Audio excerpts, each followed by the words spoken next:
to make the homemade ghee, I got this 3 pack of unsalted butter, and I'm gonna cook it until 15 minutes and then I'll check back.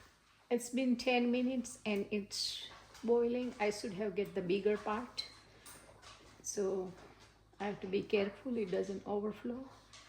So it's been 10 minutes and I think it'll take 10 more minutes.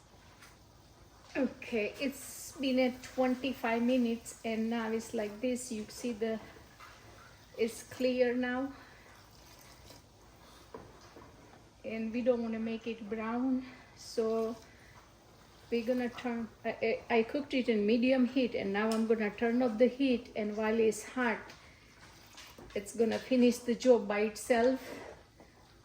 It's already almost clear, so when it cools down, I'm gonna strain it in a stainless steel container. No plastic, no ghee is ready now. You can see how clear it is. So now I'm gonna just take some here to show you guys how clear it is, how it's supposed to look. And then the rest of them I'm gonna put it in a bigger container later.